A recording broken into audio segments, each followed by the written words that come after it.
రెండు తెలుగు రాష్ట్రాలకు జాతీయ నాయకులు క్యూ కడుతున్న పరిస్థితి మనం చూస్తూనే ఉన్నాం. ఈ నేపథ్యంలో నేడు తెలంగాణలో రాహుల్ గాంధీ పర్యటించబోతున్నారు. సాయంత్రం 4 గంటలకు నర్సాపూర్లో రాహుల్ గాంధీ ప్రచార కార్యక్రమంలో పాల్గొనబోతున్నారు. ఆ తర్వాత 6 గంటలకు సరూర్ నగర్లో జనజాతర సభలో ఆయన పాల్గొనబోతున్నారు. ఈ నేపథ్యంలో రాహుల్తో పాటుగా ఇక్కడ సీఎం రేవంత్ రెడ్డి, పలువురు మంత్రులు ఈ కార్యక్రమానికి హాజరవబోతున్నారు.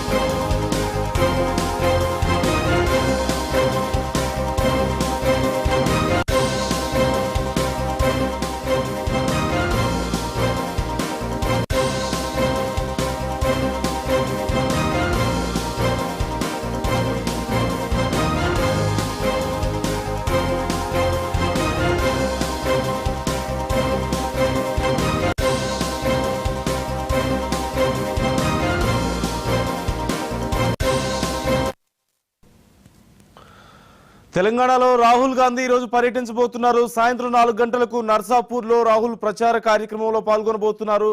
తర్వాత సాయంత్రం 6 గంటలకు సరూర్ నగర్లో జనజాతర సభలో పాల్గొనబోతున్నారు. ఈ నేపథ్యంలో తెలంగాణ సీఎం రేవంత్ రెడ్డి మరియు పలువురు మంత్రులు, కాంగ్రెస్ నాయకులు, ముఖ్య నాయకులు అందరూ ఈ కార్యక్రమానికి హాజరు కాబోతున్నట్లుగా తెలుస్తుంది. పూర్తి సమాచారం మా ప్రతినిధి నాగరాజ్ అడిగి తెలుసుకుందాం. నాగరాజ్, రాహుల్ గాంధీ పర్యటనకు సంబంధించి షెడ్యూల్ ఎలా ఉంది? ఏ కార్యక్రమాల్లో పాల్గొనబోతున్నారు? ఎస్ నందు, ఎలక్షన్లు అంటే అతి ప్రచారం అతి కొద్ది రోజులు, 2 రోజులు గడువు ఉంది మా కావున అన్ని ప్రధాన పార్టీలన్నీ ముమ్మరం చేశాయి. ఇదే నేపథ్యంలో ఇటు అంటే రాష్ట్రంలో అన్ని అగ్రవర్గాల నాయకులు కూడా పర్యటనిస్తున్నారు. ఇదే నేపథ్యంలో మెదక్ జిల్లా నర్సాపూర్ లో జనజాతర సభ జరగనుంది. దీనికి రాహుల్ గాంధీ సభకు హాజరు కానున్నారు. సాయంత్రం 4 గంటలకు ఈ జనజాతర సభ కానుంది. దీనికి సభ ఏర్పాట్లను ఇప్పటికే అన్ని ఏర్పాట్లు చేశారు. ఇటు మెదక్ పార్లమెంట్ ఇన్ఛార్జి కొండా సురేఖ, నియోజకవర్గ ఇన్ఛార్జ్ ఆవుల్ రాజ్ రెడ్డి అన్ని ఏర్పాట్లు పూర్తి చేశారని చెప్పాలి. జిల్లాలో అన్ని నియోజకవర్గాల నుండి జన సమీకరణ అని కాంగ్రెస్ టార్గెట్ పెట్టుకుంది. మన నియోజకవర్గం నుంచి ఎక్కువ మొత్తంలో సభ్యులు తీసుకో విధంగా, ప్రజలను తీసుకో విధంగా కాంగ్రెస్ ప్రభుత్వం లక్ష్యం పెట్టుకుంది. కార్యకర్తలు కూడా అన్ని నియోజకవర్గాల నుంచి ఏర్పాట్లు పూర్తి చేశారని చెప్పాలి. మన సభ విజయవంతం కోసం కూడా కాంగ్రెస్ నాయకులు మొత్తం సన్నద్ధం చేశారని చెప్పొచ్చు. ఇటు టిఆర్ఎస్ నుంచి ఇటు కేసీఆర్, బీజేపీ నుంచి కేంద్ర నాయకులు కూడా పర్యటించడంతో ఇటు కాంగ్రెస్ కూడా హోరెత్తుందని చెప్పాలి.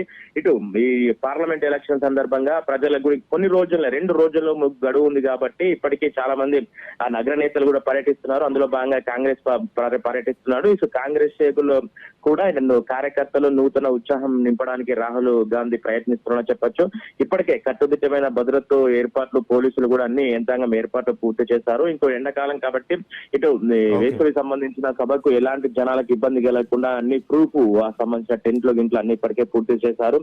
ఓవరాల్ గా ఇటు కాంగ్రెస్ నేతలు మాత్రం మీరు పర్యటన బిజీగా ఉన్నారని చెప్పాలి. ఇప్పుడు మీద ఈ తర్వాత కూడా ఇటు సరూర్ నగర్, దీని తర్వాత సరూర్ నగర్ కూడా ఇటు సభకు అన్ని ఏర్పాట్లు పూర్తి చేశారని చెప్పాలి. మొత్తం మీద కాంగ్రెస్ లో రాహుల్ గాంధీ ఆ సభ కొంచెం ఉత్సాహం నింపిందని చెప్పాలి. ఈ సభలో కూడా అంటే నిన్న మొన్న ప్రతి సవాళ్ళు వేసుకుంటూ జాతీయ నాయకులు కానీ రాష్ట్ర నాయకులను వేసుకుంటారు. ఇప్పుడు ఈ సభలో కూడా ఏం మాట్లాడతారు, ప్రజలకు ఏం రైట్ నాగరాజ్, థ్యాంక్ యూ.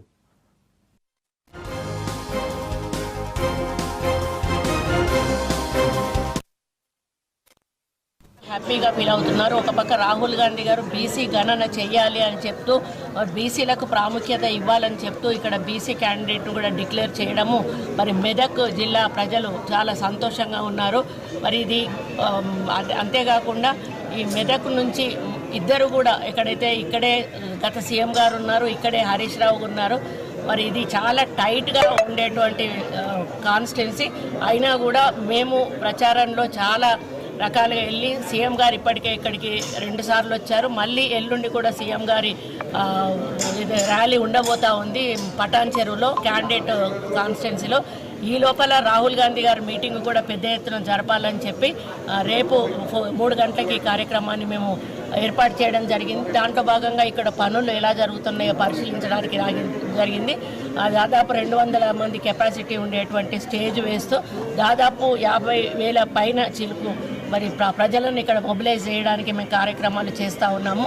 మరి రాహుల్ గాంధీ గారు రాకతోటి మెదక్ క్యాండిడేట్కు ఇంకా బలం చేకూరుతుంది.